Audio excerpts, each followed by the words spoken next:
les esprits qui sont incarnés dans des corps ont le choix entre deux arbres. L'arbre de la vie, qui parle de la dépendance à Dieu pour prendre les décisions et pour agir, qui équivaut à ce que l'apôtre Paul appelle marcher par l'esprit, afin de ne point accomplir les désirs De la chair. Qu'est-ce que la femme a utilisé avant de manger l'arbre?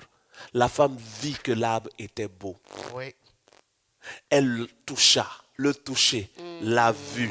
Elle emporta à sa bouche le goûter. Trois sens majeurs pour détruire la spiritualité de quelqu'un. Wow. Ce que tu vois, ce que tu touches, ce que tu manges. Et à la base de ces trois portes spirituelles, il y a ce que tu as pensé. Oui. Elle a pensé d'abord Oui. avant de regarder. Oui. Quand elle finit de penser, elle regarde, elle touche, elle prend, elle mange. Oui. Elle rentre dans une dimension qui l'a fait détruire, qui a détruit sa destinée. Oui. Et beaucoup d'enfants de Dieu regardent Yes. et voient quelqu'un qui a une voiture et elle est chrétienne, elle n'a pas de voiture. Ou elle a une voiture, mais sa voiture n'est pas aussi belle qu'une païenne. Oui. Et elle réfléchit.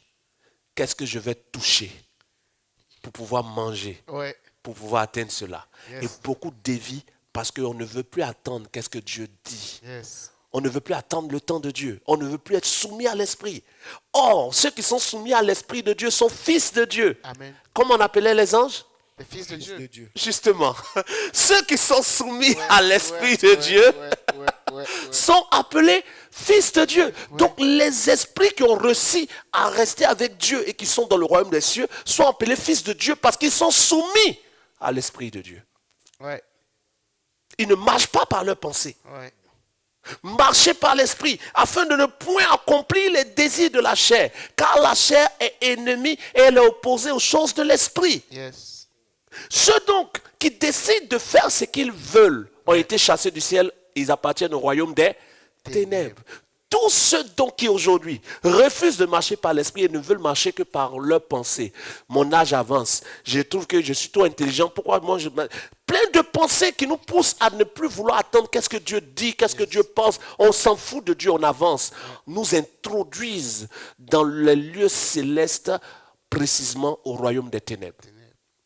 Donc, tu seras forcément membre du royaume des ténèbres dès l'instant que tu ne marches pas par l'Esprit de Dieu. Ouais.